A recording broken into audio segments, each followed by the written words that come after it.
രാഹുൽ മാങ്കൂട്ടത്തിനെതിരായി ഉയർന്നു വന്ന ആദ്യത്തെയും രണ്ടാമത്തെയും പീഡന പരാതികളിൽ കോടതി ജാമ്യം നൽകിയിരുന്നു. ഒപ്പം തന്നെ രാഹുലിൻ്റെ അറസ്റ്റും തടഞ്ഞിരുന്നു. എന്നാൽ മൂന്നാമത്തെ കേസിൽ കരുതിക്കുട്ടിയായിരുന്നു പോലീസിൻ്റെ ഒരു നീക്കം. രാഹുൽ മാങ്കൂട്ടത്തിൽ പാലക്കാട് സ്വകാര്യ ഹോട്ടലുണ്ട് എന്ന് മനസ്സിലാക്കിയ അന്വേഷണ സംഘം രാത്രി തന്നെ അവിടെ എത്തി അറസ്റ്റ് ചെയ്യുകയും പിന്നീട് പത്തനംതിട്ടയിലെ എയർ ക്യാമ്പിലേക്ക് കൊണ്ടുവരികയുമായിരുന്നു. ശബരിമല സ്വർണ്ണക്കൊള്ളയുമായി ബന്ധപ്പെട്ട് വലിയ പ്രതിസന്ധിയിൽ സർക്കാർ കടന്നു പോകുന്നതിനിടയ്ക്കാണ് രാഹുലിൻ്റെ അറസ്റ്റ് ഉണ്ടായത്. അതുകൊണ്ട് തന്നെ LDFനെ സംബന്ധിച്ചിടത്തോളം, സർക്കാരിനെ സംബന്ധിച്ചിടത്തോളം അല്പം ആശ്വാസം നൽകുന്നതാണ് രാഹുൽ മാങ്കൂട്ടത്തിൻ്റെ അറസ്റ്റും റിമാൻഡും. എന്നാൽ കോൺഗ്രസിന് ഇത് വലിയ തിരിച്ചടിയാണ്. പാർട്ടിക്ക് പുറത്തുള്ള ആളുകളോട് എങ്ങനെ രാജി ആവശ്യപ്പെടും എനിക്കറിയില്ല. അത് ഏത് പ്രൊവിഷൻ വഴിയാണ് അത് വരുന്നതെന്ന് എനിക്കറിയില്ല. അത് നോക്കാം, അത് പരിശോധിച്ചിട്ട് അല്ലല്ല, അത് അങ്ങനെയൊന്നും എത്തിക്സ് കമ്മിറ്റി ഒന്നും അല്ലല്ലോ ഒരാളെ നിയമസഭാ അംഗത്തിൽ നിന്ന് പുറത്താക്കുന്നത്. അത് അറിവില്ലായ്മ കൊണ്ട് പറയുന്നതാണ്. കേരള നിയമസഭയുടെ ചരിത്രത്തിൽ ഒരു ജനപ്രതിനിധിയും ഇത്തരത്തിൽ പീഡന പരാതിയുടെ പേരിൽ അയോഗ്യനാക്കേണ്ടി വന്നിട്ടില്ല. അത്തരത്തിലേക്കാണ് നിയമ നടപടികൾ നീങ്ങുന്നത്.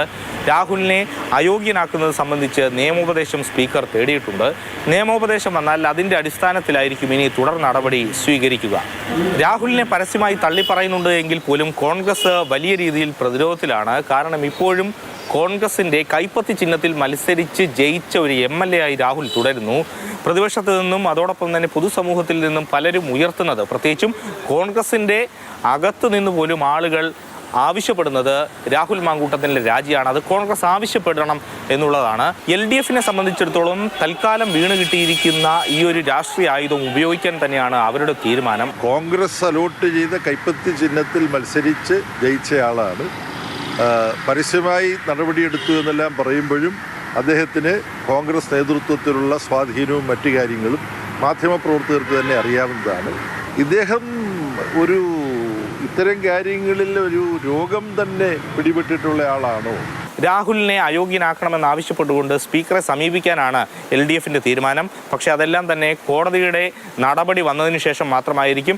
ജാമ്യ ഹർജിയിൽ കോടതി എന്ത് തീരുമാനമെടുക്കും എന്നത് നോക്കിയതിനു ശേഷം മാത്രം ഈ കാര്യത്തിൽ ഒരു തീരുമാനമെടുക്കാനാണ് LDF നിലവിൽ തീരുമാനിച്ചിരിക്കുന്നത്. AK Stephin, Mathrubhumi news, Thiruvananthapuram.